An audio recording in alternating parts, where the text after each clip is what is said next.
아르센 루팡 체포되다. 대서양 한가운데 호와 여객선 프로방스호가 파도를 가르며 뉴욕을 향해 미끄러지듯 나아갔다. 1905년의 여름, 이 배는 부유한 귀족, 사업가, 그리고 꿈을 좇는 모험가들로 북적였다. 선실마다 샴페인 잔이 부딪히는 소리가 울렸고 갑판 위에서는 신사와 숙녀들이 저녁 바람을 맞으며 웃음꽃을 피웠다. 하지만 이 화려한 무대 뒤, 한 남자가 조용히 미소를 지으며 게임을 준비하고 있었다. 그의 이름은 아르센 루팡. 아니, 적어도 이 배에서는 베르나르 당드레로 알려진 신사였다. 루팡, 신사의 가면을 쓰다. 베르나르 당드레는 키가 크고 호리호리한 체격에 잘 다듬어진 콧수염과 반짝이는 눈빛을 가진 남자였다. 그의 옷차림은 완벽했다. 검은 정장에 은빛 넥타이 핀, 손에는 얇은 장갑을 낀 채로 그는 선실 복도를 거니며 사람들과 가볍게 인사를 나누었다. 아, 멋진 저녁이군요.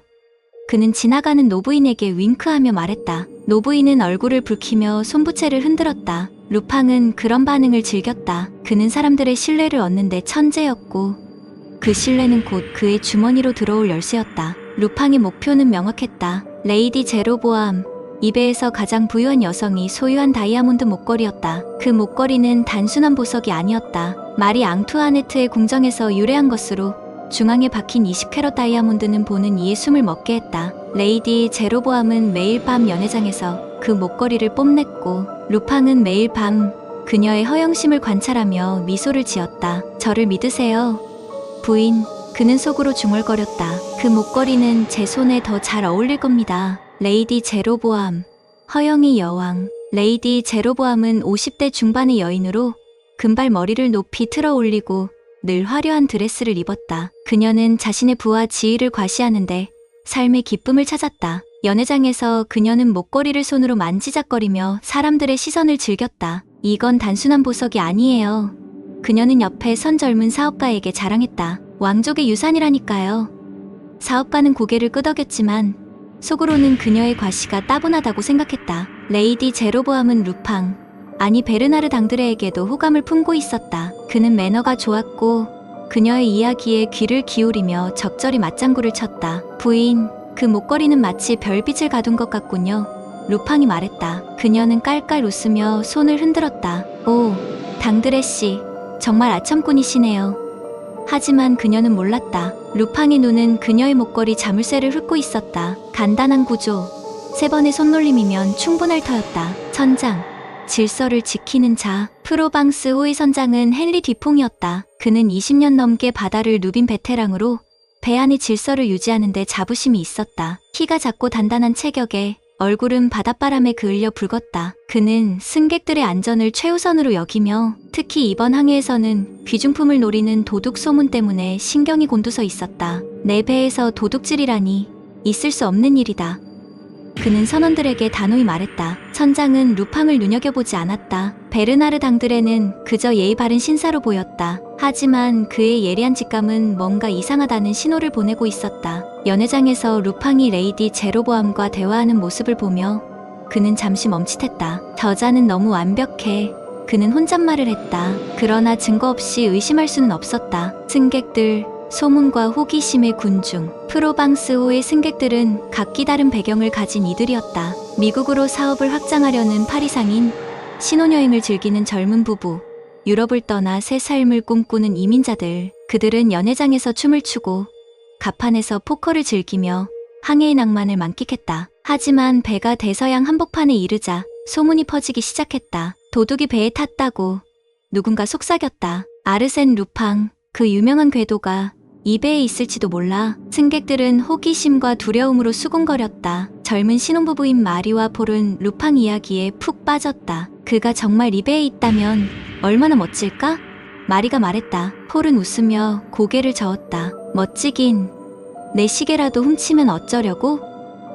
그들은 루팡을 전설 속 인물로 여기며 농담을 주고받았다. 하지만 그들은 몰랐다. 루팡이 바로 그들 옆에서 샴페인을 마시며 미소를 짓고 있다는 사실을. 가니마르, 그림자 속의 추적자. 파리 경찰청의 가니마르 경감은 이 이야기의 무대에는 직접 나타나지 않았다. 하지만 그의 존재는 배 전체의 그림자를 드리웠다. 가니마르는 루팡을 체포하기 위해 몇 년째 쫓고 있는 베테랑 형사였다. 그는 루팡이 프로방스호에 탑승했다는 첩보를 입수하고 선장에게 무선 통신으로 경고를 보냈다. 루팡은 변장의 대가다. 모든 승객을 의심하라. 가니마르는 루팡의 수법을 잘 알았다. 그는 화려한 무대를 좋아하고 체포 직전에 빠져나가는데 도가 텄다. 이번엔 다를 거야.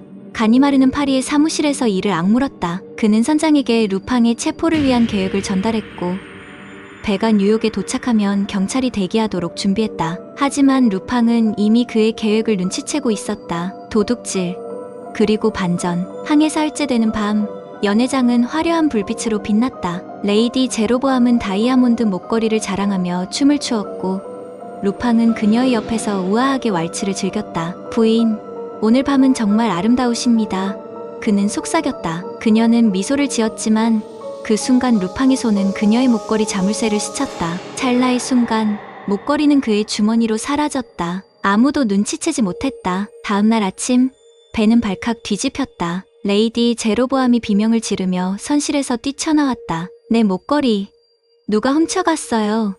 승객들은 소란에 휩싸였고 선장은 즉시 조사를 시작했다. 그는 가니마르의 경고를 떠올리며 무선 통신으로 뉴욕 경찰에 연락했다. 아르센 루팡이 배에 있다. 체포 준비를 하라. 루팡은 침착했다. 그는 베르나르 당드레의 신분으로 승객들 사이에 섞여 레이디 제로보암을 위로하는 척했다. 정말 끔찍한 일이군요, 부인. 하지만 걱정 마세요. 선장이 해결할 겁니다. 그의 눈은 장난기 있게 반짝였다. 체포, 그리고 미소. 배가 뉴욕 항구에 가까워지자 선장은 긴장한 얼굴로 갑판에 섰다. 무선 통신을 통해 가니마르의 최종 지시가 도착했다. 베르나르 당드레가 루팡이다. 즉시 체포하라. 선장은 선원들을 불러 당드레를 찾았다. 승객들은 갑판에 모여 숨을 죽이고 상황을 지켜봤다. 마리와 폴은 서로 손을 꼭 잡으며 속삭였다. 정말 루팡일까? 선원들이 루팡을 포위했다. 그는 태연하게 담배를 피우며 미소를 지었다. 신사 양반들, 무슨 소동입니까?